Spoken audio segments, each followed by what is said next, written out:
Enfin, il y a des histoires qui sont déjà écrites, celles qui n'ont certainement pas échappé à celles que nous allons écouter maintenant.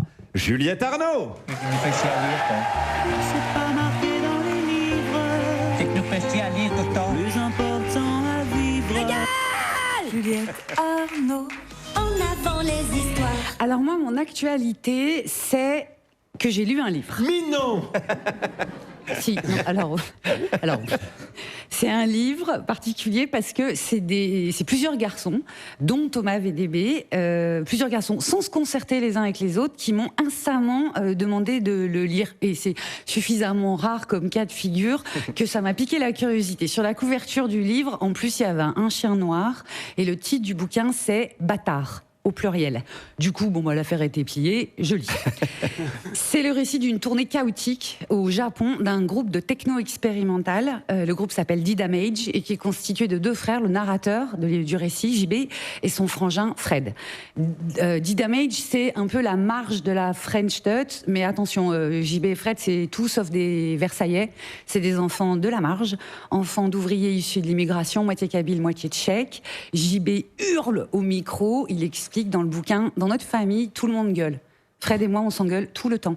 On ne sait pas s'exprimer autrement, on est des pauvres, on sent la sueur et le cambouis. Alors, en fait, leur musique, on le comprend, elle répond au contexte originel. Et puis, il précise, pour extérioriser la douleur, Fred et moi avons créé une musique informe, fruit du désordre et de la collision. Parce que la douleur, c'est aussi celle de Fred dans son corps, provoquée par une sale maladie pas guérissable.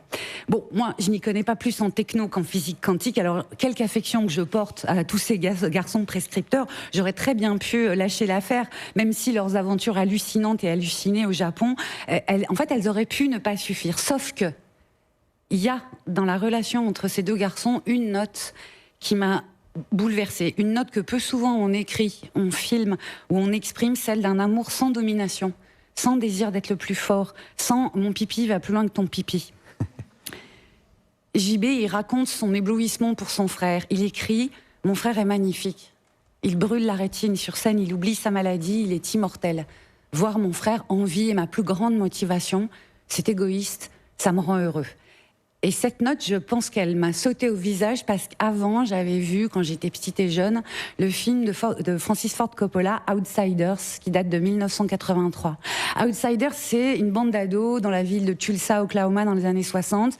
C'est que des mômes issus de familles compliquées et pauvres, des outsiders, donc qui sont dehors, livrés à eux-mêmes, en dehors, à la marge, tous avec de la gomina dans les cheveux, parce que c'est les années 60, et qui se dérouillent régulièrement avec les mômes issus des quartiers riches. Et Coppola les filme, tous, mais surtout les deux plus petits, 15 ans, Ponyboy et Johnny, les moins endurcis de la bande. Ponyboy, la tête farcie de livres et de films, Johnny qui préfère ne pas rentrer chez lui quand ses parents se foutent sur la gueule, et c'est souvent.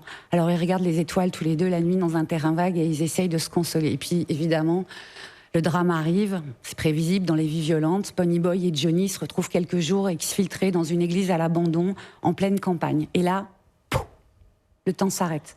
Le bruit urbain aussi, juste parfois un petit raton laveur qui gratouille une vitre cassée, une chouette qui ulule, et Coppola qui filme la douceur, la tendresse du lien entre Ponyboy et Johnny.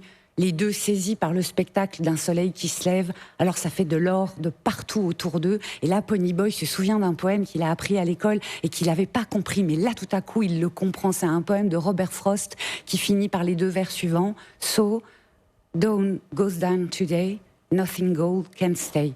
Ainsi, l'aube disparaît, rien ne reste de l'or à jamais.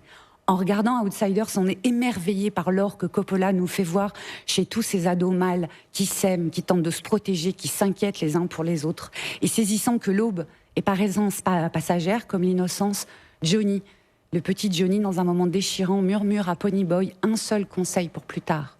Stay gold, Ponyboy. Stay gold. Vous me voyez venir, n'est-ce pas? Qu'est-ce que vous écrirez sur ma petite carte en balle?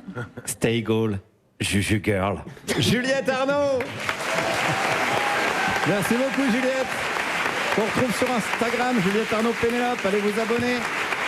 Et puis en podcast également, comme toutes les chroniques de l'émission,